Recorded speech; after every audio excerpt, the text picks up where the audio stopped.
Today we want to look at Hoy queremos ver la razón por la que Dios envió a su Hijo a esta tierra. Es más que simplemente morir por nuestros pecados, aunque esa era nuestra principal necesidad. Jesús mismo dijo en el Evangelio de Juan, capítulo 6, verso 38,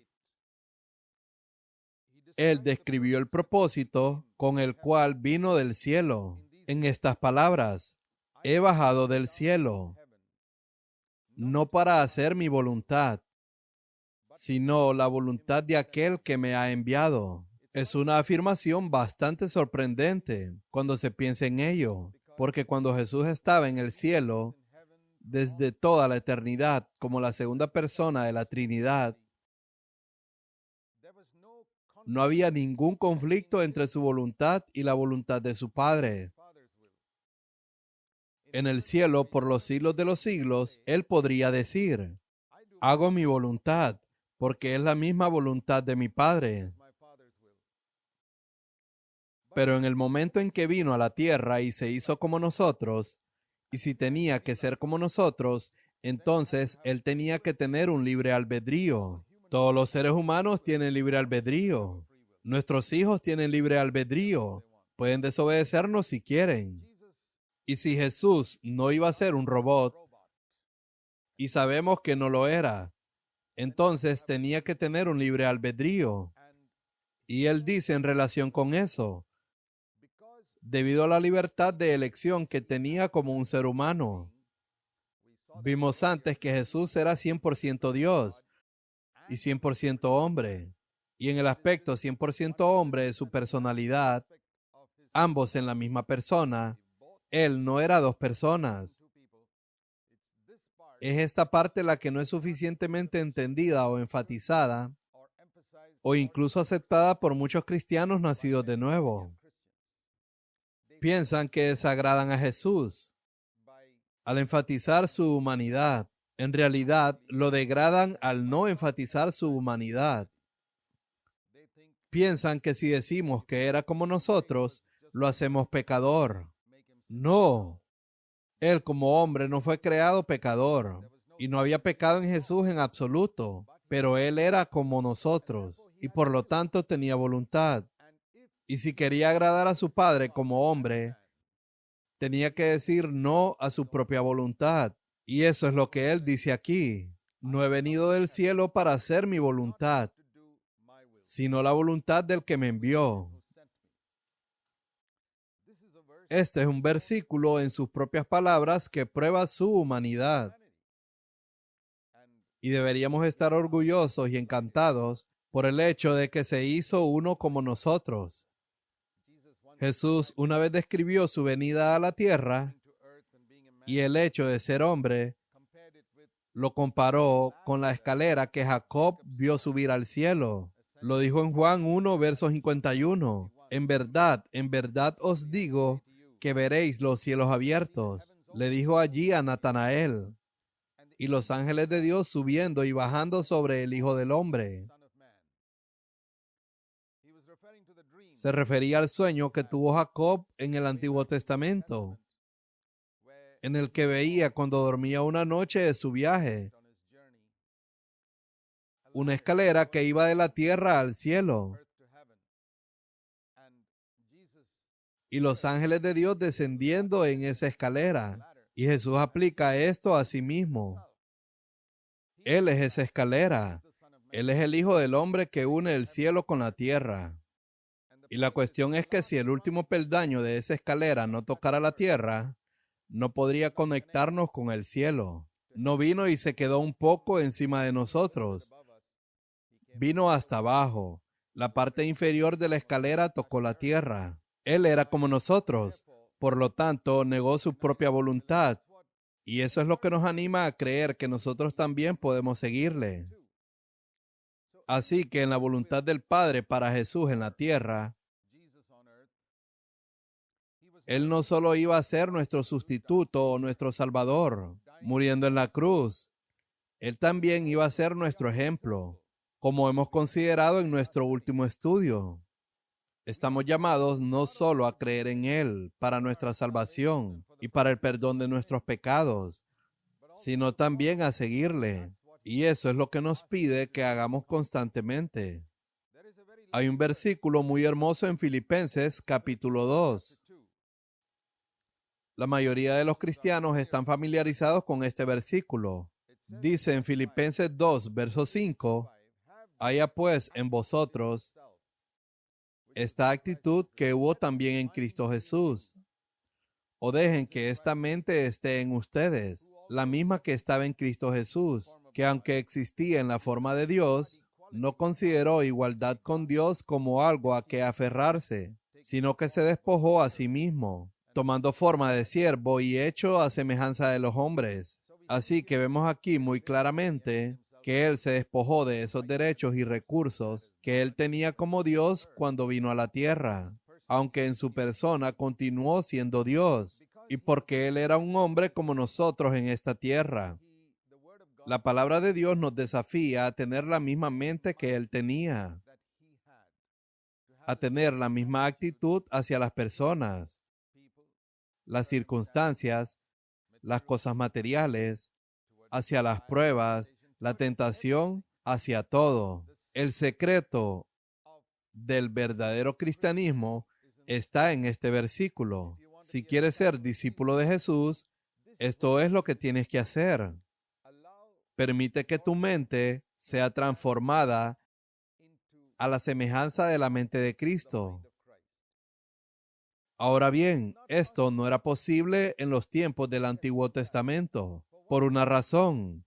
El Espíritu Santo no moraba dentro del hombre. ¿Sabes? El acontecimiento más significativo que tuvo lugar después de la resurrección de Cristo y de Cristo yendo al cielo es la venida del Espíritu Santo. Es tan importante como la venida de Jesucristo a la tierra. Muchos cristianos aprecian el hecho de que Cristo viniera a la tierra, pero no lo han entendido lo suficiente.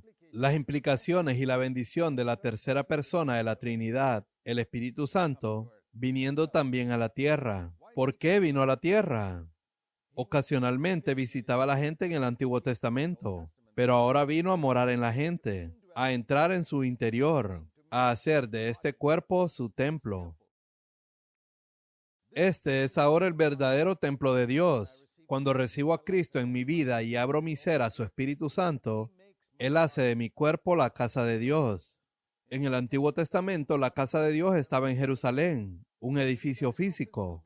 Hoy en día no existe ningún edificio físico que sea la casa de Dios. Primera de Corintios 6, verso 19 enseña que este cuerpo es el templo del Espíritu Santo. Y Él ha venido dentro del cuerpo para darnos la fuerza para controlar las pasiones de nuestro cuerpo y también para renovar nuestra mente. ¿Qué significa esto? Nuestra mente tiene una determinada forma de pensar. Tenemos un cierto sistema de valores en nuestra mente y ese sistema de valores fue adquirido a medida que crecíamos de la infancia, de nuestro entorno, de la gente y de la naturaleza adámica con la que todos nacimos. Eso es lo que hace que todos los seres humanos, sea cual sea la religión que se autodenominen, cuando crecen son egoístas, orgullosos, a menudo celosos de los demás, amantes del dinero, amantes del placer, de la comodidad, búsqueda de lo propio y numerosas cosas que son características de toda la raza humana, independientemente de la religión. El propósito de Dios es que cuando Cristo entre en nuestra vida y abramos nuestro ser para ser llenos del Espíritu Santo, no solo para recibir el perdón que Cristo nos ofrece en la cruz, sino más allá de eso. Cuando abrimos nuestros seres para permitir que el Espíritu Santo nos controle, lo que pasa es que Él cambiará nuestra forma de pensar y también cambiará nuestro sistema de valores. Él nos hará pensar más como Jesús pensó en sus días terrenales como hombre. ¿Crees que eso está sucediendo con la mayoría de los cristianos? Desgraciadamente, no.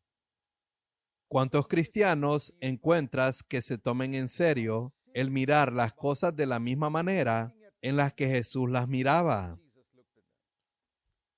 que buscan con todo su corazón, aunque no lo consigan, al menos buscar de todo corazón escalar esta montaña con el poder del Espíritu Santo, para mirar a las personas y a las cosas y a las circunstancias, etcétera, de la manera en la que Jesús las miraba.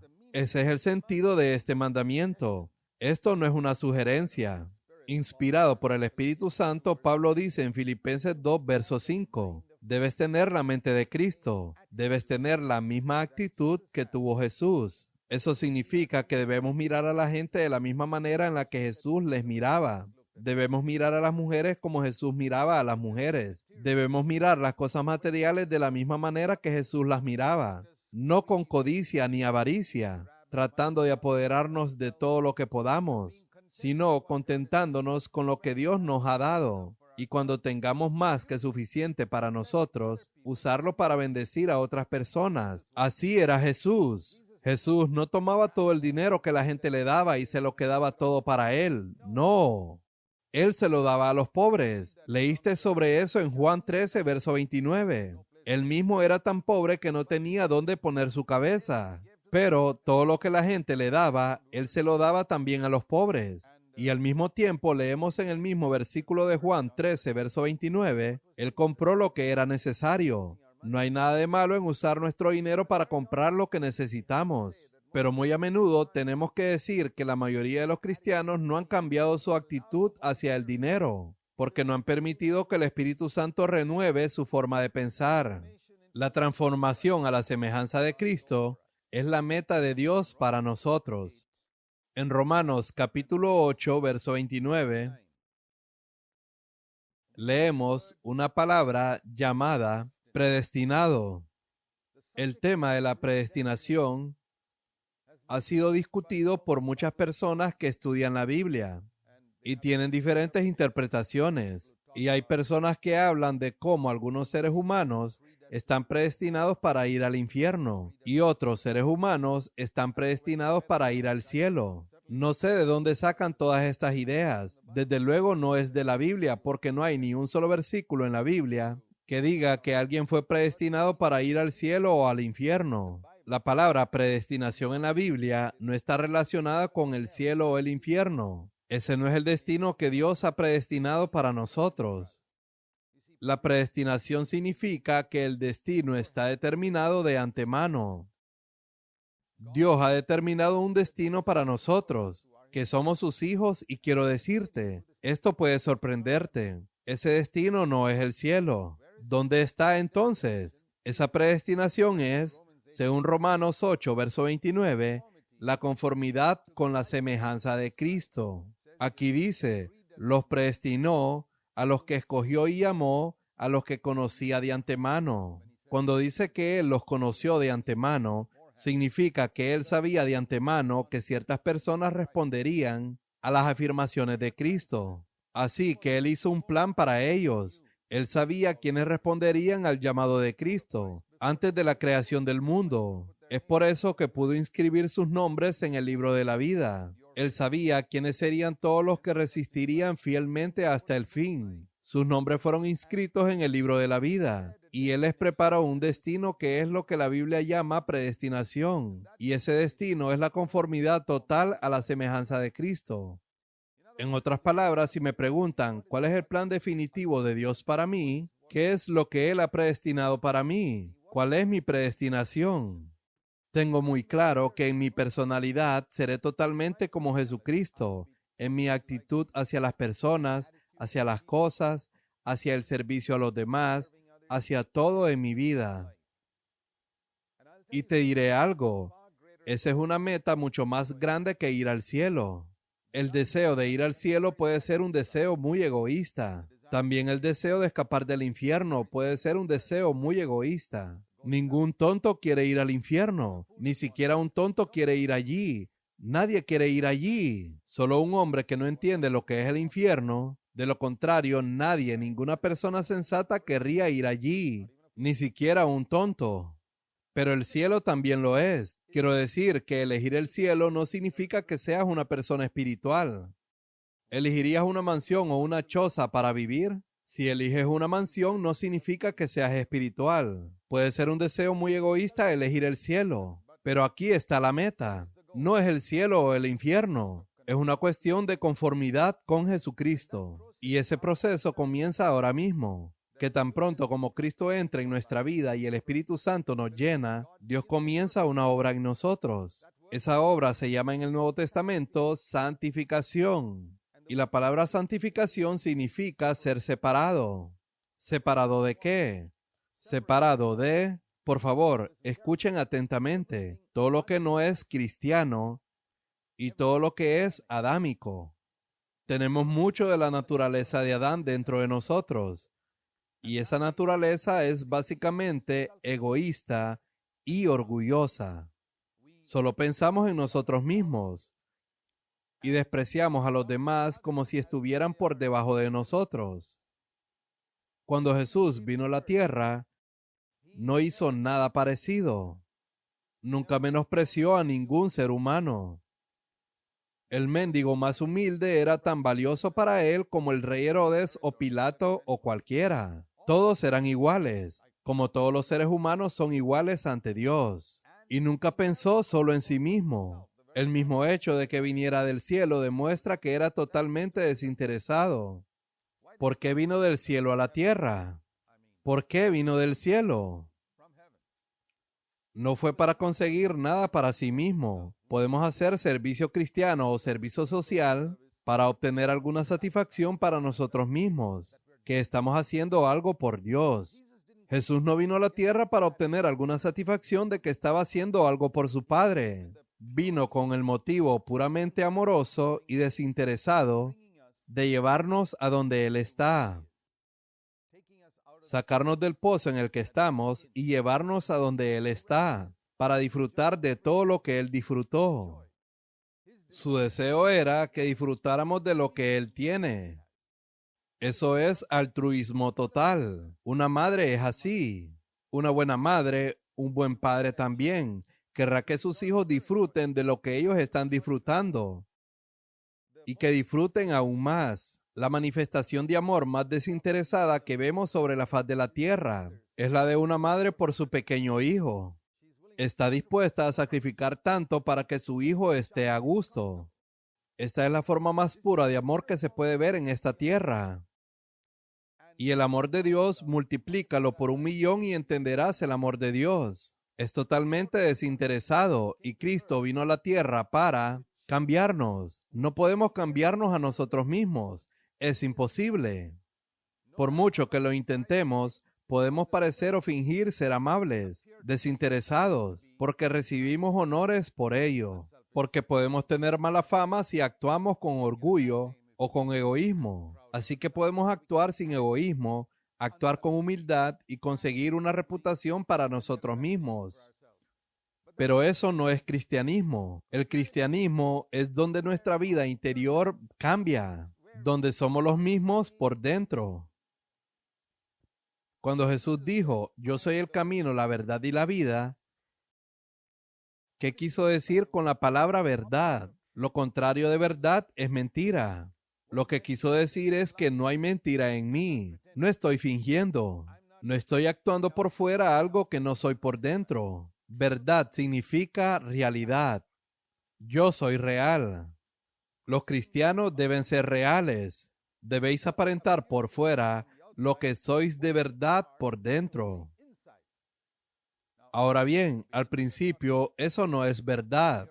Todos somos hipócritas, actores, farsantes. La naturaleza adámica que hemos heredado desde la infancia nos ha enseñado a fingir, a actuar, a hacer lo que los demás aceptan. Cristo vino a cambiarnos por dentro. Y cuando vemos que ese es el destino que Dios mismo ha planeado para nosotros, podemos estar seguros de que hará todo lo posible para llevarnos a ese destino. Leemos en Romanos 8, verso 28, el versículo inmediatamente anterior al 29. Dios hace que todo lo que nos rodea trabaje junto para nuestro bien. ¿Y cuál es ese bien? Se menciona en el siguiente versículo, el de hacernos semejantes a Cristo. Así que Dios tiene un objetivo en su trato con nosotros. Y ese objetivo es conformarnos a la semejanza de Cristo por completo. Y todos los acontecimientos y las cosas que suceden a nuestro alrededor son planeados por Dios para llevarnos a ese objetivo en el que nos convertimos semejantes a Cristo. Así que Dios se lo toma muy en serio. Está decidido a llevarnos allí a cualquier costo. Y si además cooperamos con Él, llegaremos allí bastante rápido. Pero si no cooperamos con Él, podría arrastrarnos. Desde luego no lo hará, porque Dios respeta el libre albedrío del hombre. Y la prueba más clara de eso es que si una persona quiere ir al infierno, el Dios Todopoderoso no se lo impide. ¿No es increíble? Que cada día hay millones de personas muriendo en pecado, yendo a un infierno eterno separados de Dios. Y Dios no los detiene. Si quieren ir allí, Él no los detendrá. Porque a pesar de que Dios sabe que es tan terrible para ellos, si deciden ir allí, Él no interferirá. No obligará al hombre a venir a su presencia. Él no tomará a un hombre por el cuello y le dirá, tienes que venir al cielo. Él nos da el libre albedrío. Incluso después de que hemos recibido a Cristo como nuestro Salvador y el Espíritu Santo ha entrado, Él sigue respetando nuestro libre albedrío. Nos dice, si quieres alcanzar este destino de llegar a ser como Cristo, eres bienvenido. Pero si no quieres llegar allí, no te voy a obligar. Esa es la razón por la que millones de creyentes que han nacido de nuevo no parecen crecer espiritualmente a la semejanza de Cristo.